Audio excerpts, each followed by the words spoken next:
बच्चों good morning. 8th class. आज मैं आपको चैप्टर 12 बालक एवं बालिकाओं का रिवीजन करवाने जा रही हूँ। रिवीजन वीडियो का मतलब ही यही है कि आपकी जो एक्सरसाइज है वो आप कंप्लीटली एक बार रिवाइज कर ले, जिससे कि आपको लर्न हो जाए। लेकिन उससे पहले मैं आपको एक बार हल्की सी स्टोरी याद करा दूं कि शिबा एक रानी थी जिसने सुलेमान को नीचा दिखाने के लिए उसकी एक परीक्षा ली, जिसमें उसने 4 बालक लिए एक जैसे, जिनमें 2 बालिकाएं और दोनों बालक थे। और उससे ये कहा गया कि इसमें से चारों में से आप बताइए कि 2 बालिकाएं कौन सी हैं। तो सुलेमान ने हंसते हंसते वो रिजल्ट शिबा के आगे रख दिया, जबकि शिबा उसका घमंड चूर करने के लिए वो शिबा को उन्होंने रिजल्ट बताया। जब तो शिबा चौंक गई कि अरे इन्हें कैसे पता कि इन चारों में से ये 2 बालिकाएं हैं। तो बच्चों याद आ गया होगा आपको। चलिए इसी का अभ्यास कार्य करते हैं। अब इसमें सबसे नंबर पहले का है, का में राजा सुलेमान के यश की चर्चा किसके कानों तक पहुंची। तो सबसे पहला आंसर है पड़ोसी देश की शासिका शिबा की, तो यानी फर्स्ट का सेकेंड। दूसरा है लोगों के कथानुसार राजा सुलेमान थे चतुर्थम, यानी सेकेंड का फर्स्ट। और थर्ड है आपका राजा की चतुराई जानकर शिबा की रानी ने क्या करने का निश्चय किया, राजा की बुद्धिमत्ता की परीक्षा लेने का, यानी थर्ड का सेकेंड। और चौथा है आपका रानी शिबा ने समस्या खोलने का आदेश किसे दिया, सामंतों और मंत्रियों को दिया था। तो चौथे का पहला सही है। अब आते हैं खा पर। ये है आपका रिक्त स्थान। रिक्त स्थान मैं बता देती हूँ। राजा विक्रमादित्य अत्यंत मेधावी शासक माने जाते थे। अब सुलेमान इजराइल के तीसरे शासक थे।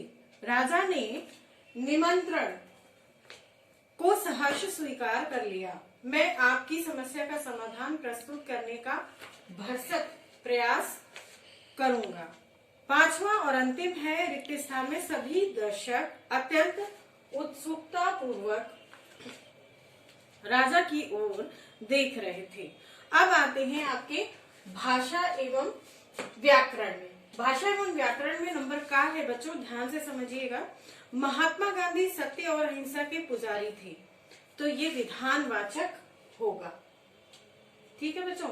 दूसरा है क्या तुमने खाना खा लिया, क्या यानी प्रश्न चिन्ह पहले ही अक्षर में है क्या, तो ये होगा प्रश्नवाचक।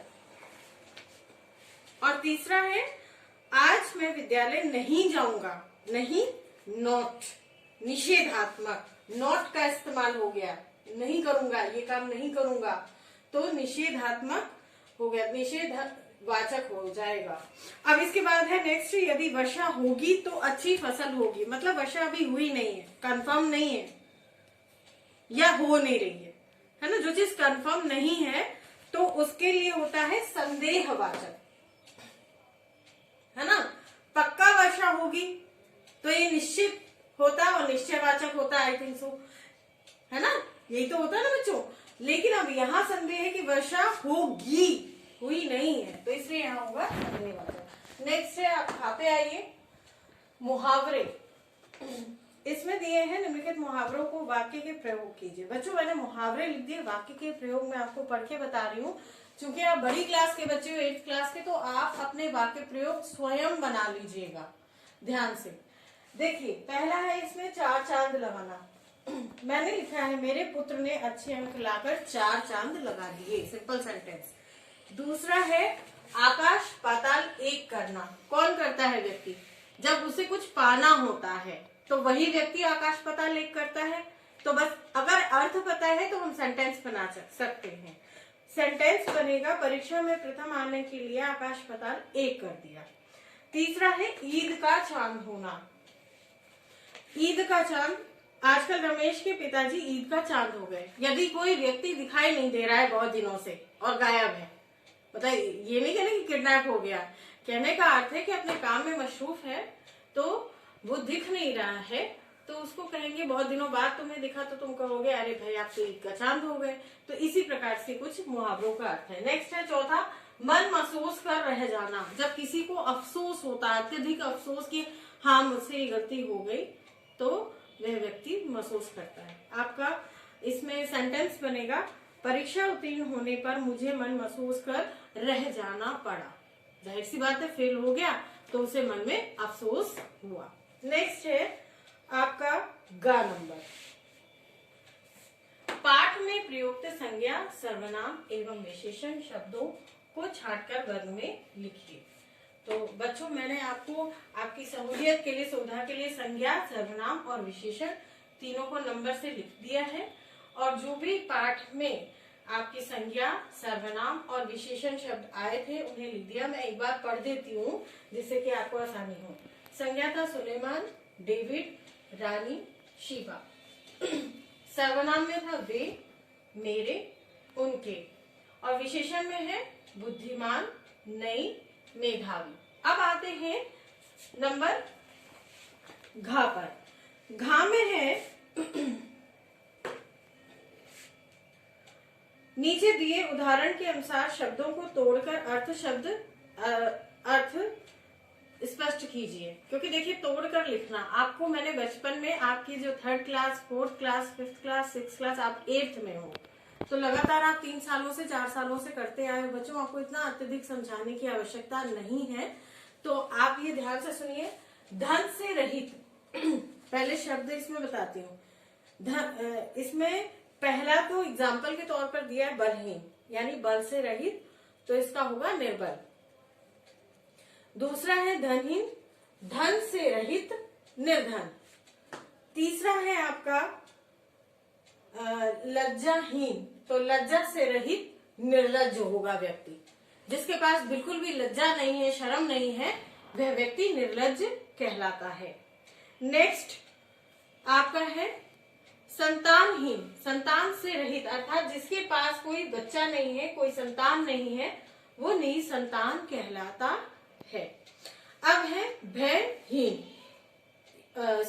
भाग्यहीन, भाग्य से रहित, जिसका कोई भाग्य नहीं है, किस्मत है ही नहीं उसके साथ, तो वह व्यक्ति कहलाता है दुर्भाग्यशाली। ठीक है बच्चों, तो आशा करती हूँ आपको इतना समझ में आया होगा। लेकिन अभी भी आपका एक भाषाई आचार रह गया है, जिसको ऑप्शंस के रूप में मैं समझा रही हूँ। वही ऑप्शन आपको रिक्त स्थान में भरने हैं। बच्चों, इसको भी थोड़ा समझ लीजिए। इसमें सबसे पहले है बच्चों, अब आते हैं भाषाई आचार पे। भाषाई आचार के नंबर्स जो आपको टिक करने हैं वो मैं बताती जा रही हूँ, बोलती जा रही हूँ, उन्हें आप टिक करते जाइए। फिर मैं अनुच्छेद पूरा पढ़ के आपको समझा दूंगी क्वेश्चन क्या है। नंबर 1 का तीसरा राइट लगाइए। नंबर 2 का पहला, तीसरे का पहला, चौथे का पहला, पांचवें का तीसरा, छठवें का दूसरा, सातवें का दूसरा और आठवें का दूसरा। अब क्वेश्चन आपको समझा देती हूँ।